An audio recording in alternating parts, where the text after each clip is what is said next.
안녕하세요. 2월 1일 매일 성경 함께 나누겠습니다. 첫 번째 문단입니다. 너는 공의만을 따르면 네가 살 것이다. 어디서 하나님께 주시는 땅에서 어떻게 각 지파를 따라 재판장과 지도자를 두어서 재판을 굽게 하지 말고 사람을 외모로 보지 말고 뇌물을 받지 말고 뇌물은 제자의 눈을 어둡게 하고 의인의 말을 굳게 합니다.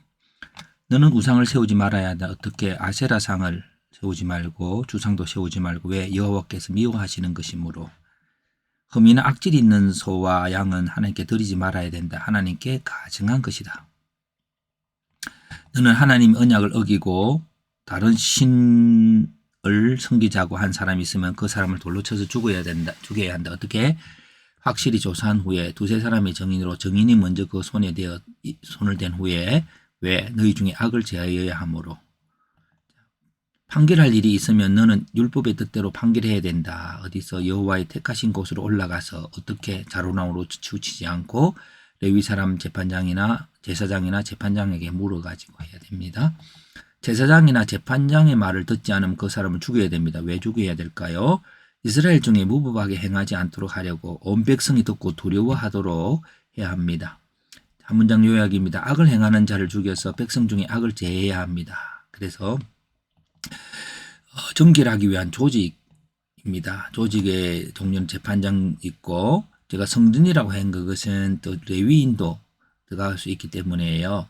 예, 조직의 내용들은 각 지파를 따라 재판장과 지도자를 두어서 재판하게 하고 레위 사람이나 재판장이나 제사장이나 재판장이 판결하도록 합니다. 예, 그러니까 여기 좀 더 전문적인 판단의 기준 지식을 가진 자의 판단으로 그렇습니다. 자, 조직의 목적은 너희 중에 악을 제거해야 됩니다. 공동체의 악을 정해야 됩니다. 그 악이란 하나님이 미워하는 것이고 공동체 전체를 망하는 것이고 이스라엘 중에 또 법이 없이 행하지 않도록 하기 위해 더 악이 승행하지 않도록 그래서 온 백성이 듣고 두려워하도록 알도록 해야 합니다. 그래서 조직의 목적은 그 악 자체에 대한 징계이고 무분별한 이해로 인한 악의 번성에 대해서 경고하는 거고 그렇습니다. 자, 조직의 규칙은 정결하게 할 조직은 하나님께 주시는 땅에서 택한 곳으로 올라가서 재판장이나 제사장의 말을 들어야 한다.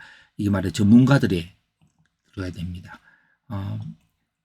우리가 모두가 판단할 수 있지만 그렇게 해서는 안 되는 거죠. 사람을 외모로 보지 말고 그러니까는 법 앞에 평등한 거죠. 뇌물을 받지 않고 또 확실히 조사한 두세 사람의 증인이라는 말은 정확한 진실을 기초로 해야 된다는 거고 증인이 먼저 그 손을 댄다는 것은 먼저 행동한다는 거예요. 자, 그런데 여기서 생각해 보는 것은 진리로 먼저 행동하는 자에게는 십자가가 있습니다. 우리가 먼저 행동한다 할 때에 앞에 무슨 재판장이 있고요. 재판장이 있고 그 다음에 그 성소에서의 제사장의 역할이 있습니다. 역할에 있어서 우리는 예수 그리스도를 볼 수 있죠. 예수 그리스도가 진리로 행했지만은 자기에게 죽임을 당하는 그 진리로 행동하는 그 한 사람으로 인해서 결국 어떻게 됩니까? 사람들이 무분별한 이해로 악의 번성을 막게 되는 거죠. 자, 이렇게 성소에서의 제사장의 역할과 좀 그렇게 한번 이어봅시다. 이거와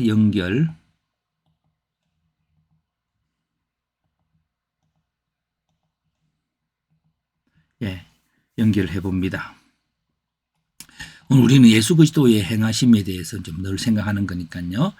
자로나우로 치지 말고 하는 것은 정확한 기준을 가지고 우상을 섬기자 하는 자를 죽인다고 하는 것은 우상이라는 하나의 어떤 무슨 내용이 아니라 전체 시스템적인 잘못이죠. 그런 것을 제거하고 흠이나 악질 있는 소와 양은 드리지 않고 최고와 최선의 것을 드려야 한다라고 어쩌면 여기서 진실일 수 있습니다. 우리가 뭔가 드린다고 하면서 대충 드리는 것은 그 남은 것만큼이나 최선되지 못한 것만큼이나 나의 진심이 담겨 있지 않는 거죠. 그래서 이게 진실하게 태도로 저는 이해를 해보았습니다. 적용을 해봅니다. 정결하게 하는 제사장은 기록된 계명, 10계명을 기준으로 그 공동체 악을 제거합니다. 우리는 그리스도가 가늠한 여인을 앞에 두고 행한 그 모습, 그 선택을 생각해 봅니다. 모세에게 준 하나님의 손으로 기록한 계명과 그리스도가 흙 위에 쓰신 그 어떤 글과는 어떤 차이가 날까요? 그 사이에는 공동체를 정결하게 하는 두 가지 공의를 생각해 볼 수 있습니다. 죄인을 죽임으로 이루는 공의와 그 죄를 자신의 희생으로 감당하는 하나님의 공의를 생각해 봅니다. 두 가지 공의는 서로 다른 것이 아니라 하나님의 공의가 인간의 공의의 행위 곧 죄인을 죽이는 공의를 덮음을 볼 수 있습니다. 그런 행위가 하나님이 택하신 곳 성전에서 이루어지고 있습니다. 성전에서의 공의는 그럴지라도 이 세상에서의 공의는 재판장에서 이루어져야 합니다. 이 두 공의의 조화를 이해하는 기독교인이 되기를 소망합니다. 그래서 이것의 삶은 나는 거룩한 삶을 또 악을 행하는 자들에게 그것이 악임을 증거하는 거고, 예. 그리고 악임을 증거할 때 오는 그 증거함으로써 오는 핍박을 받음. 그리고 핍박을 받고 희생하고 함으로써 이렇게 모두에게 그 희생으로 많은 사람에게 빛이 됨. 그렇지 않습니까? 예. 신사참배를 반대할 때에 그 사람의 반대가 그냥 뭐 그런 게 아니라 사람들에게는 나와 다른 어떤 하나님에 대한 태도를 각인시키고 비록 그렇게 살지 못해도 빛이 되는 거죠.